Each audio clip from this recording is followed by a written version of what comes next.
আমি বাংলাদেশের আধ্যাত্মিক রাজধানী শাহজালালের পুণ্যভূমি, আলেম ওলামাদের পুণ্যভূমি এই সিলেটের মাটি থেকে আমাদের বর্তমান অবস্থান সুস্পষ্ট ভাষায় ব্যক্ত করতে চাই। আমি দেশবাসীর উদ্দেশ্যে বলতে চাই এবং সরকার ও দেশের সকল নাগরিকদের জন্য আমার পরিষ্কার বার্তা হলো এই: আমাদের এই ঐক্য শুধুমাত্র ক্ষমতার ভাগ বটোয়ারার জন্য হয়েছিল না। আমাদের ঐক্য শুধুমাত্র আমাদের এই রাজনৈতিক 11টি দলের ভাগ্য করার জন্য আমরা ঐক্য করি নাই। আমাদের ঐক্যের যাত্রা শুরু হয়েছিল জুলাই বিপ্লবের উদ্দেশ্য বাস্তবায়নের লক্ষ্যে যে জুলাই সনদ প্রণীত হয়েছে, সেই জুলাই সনদ বাস্তবায়নের আন্দোলন থেকে আমাদের এই ঐক্যের যাত্রা শুরু হয়েছে। সুতরাং আমি সে কথা স্মরণ করিয়ে দিয়ে বলতে চাই, আমাদের এই ঐক্যের যাত্রা শুরু হয়েছিল জুলাই বিপ্লবের উদ্দেশ্য বাস্তবায়নের লক্ষ্যে। সুতরাং যতদিন পর্যন্ত জুলাই বিপ্লবের লক্ষ্য অর্জিত না হবে, ততদিন পর্যন্ত আমরা ঐক্যবদ্ধ আন্দোলন চালিয়ে যাব ইনশাআল্লাহ।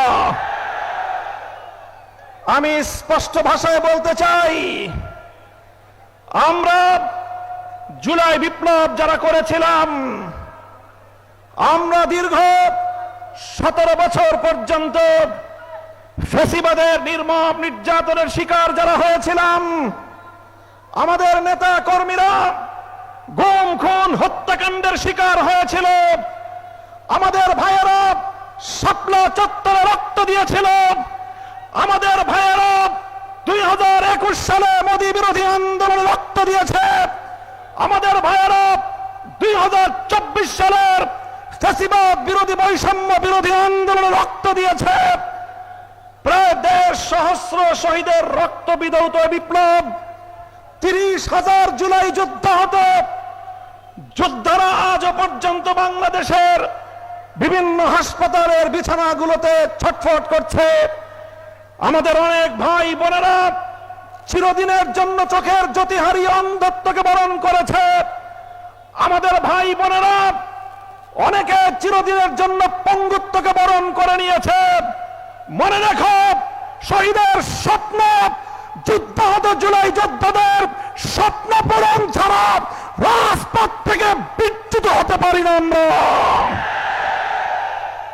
আমি বলতে চাই, বর্তমান সরকারকে আমরা বলতে চাই, আপনারাও ফ্যাসিবাদ বিরোধী আন্দোলনে আমাদের সহযোদ্ধা ছিলেন।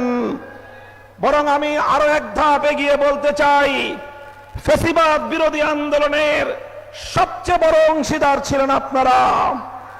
তাই আমরা আপনাদের কল্যাণকামী, আমরা দীর্ঘ অভিযাত্রায় আপনাদেরকে আমাদের বন্ধু মনে করি। আর বন্ধু মনে করে আমরা যেমন দেশের কল্যাণ চাই, শহীদ প্রেসিডেন্ট জিয়াউর রহমান এবং বেগম খালেদা জিয়ার বিএনপিরও কল্যাণ চাই।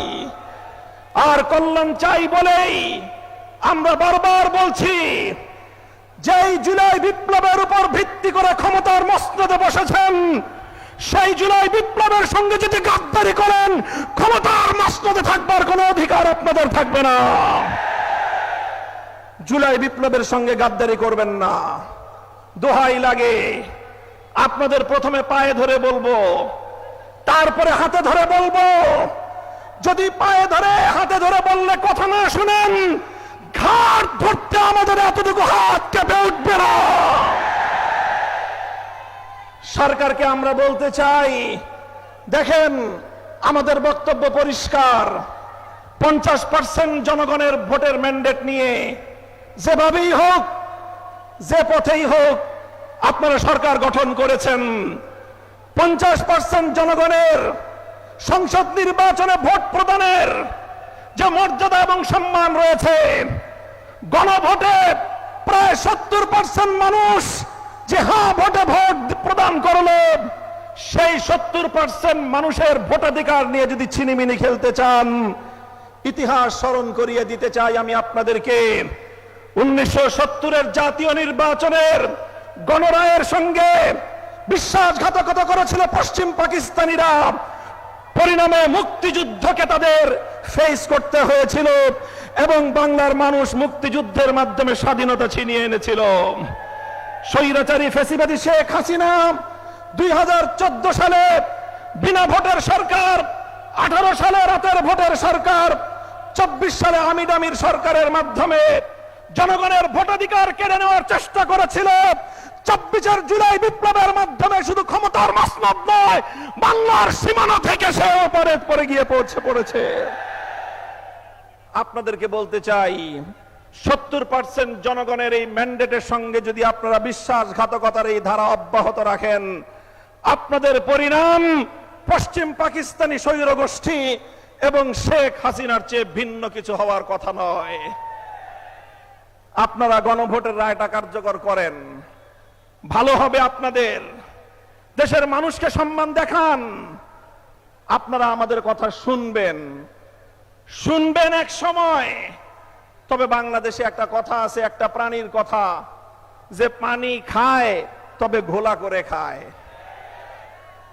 আমি সেই প্রাণীটার নাম বলতে চাইলাম না। আপনাদেরকে যদি প্রশ্ন করি, জানেন পানি ঘোলা করে কোন প্রাণী খায়? আমরা বলেছিলাম এই চুপ করে রাখেন না। আমরা বলেছিলাম শেখ হাসিনার লেসপেন্সার চুপ বাংলাদেশের রাষ্ট্রপতির ক্ষমতার মস্তদে থাকতে পারে না। কথাটা ভালো লাগে নাই? কথাটা ভালো লাগে নাই আপনাদের? আজ যখন সে রাষ্ট্রপতির মসনদে বসে আপনাদেরকে ছবল মারতে উদ্যত হয়েছে, তখন স্পিকারকে 24 ঘন্টার নোটিশে হাসপাতাল থেকে ডেকে এনে সেই চুপ্পুকে আপনারা বিদায় করলেন। সেই তো পানি খেলেন, সেই তো জলটা খেলেন, ঘোলা করার পরে খেলেন।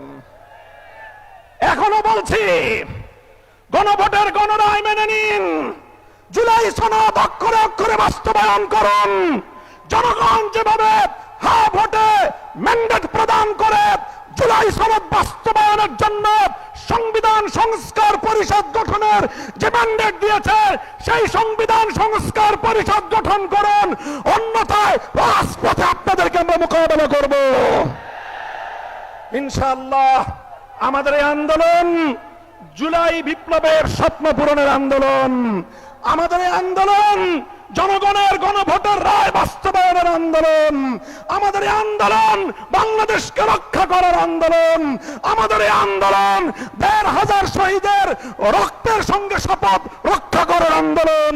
আমাদের এই আন্দোলন ৩০,০০০ যুদ্ধাহত জুলাই যোদ্ধাদের স্বপ্ন পূরণের আন্দোলন। এই আন্দোলনে থাকবেন আপনারা। ইনকিলাব ইনকিলাব ইনকিলাব ইনকিলাব, গোলামি না আজাদি, গোলামি না আজাদি, নারে তাকবীর।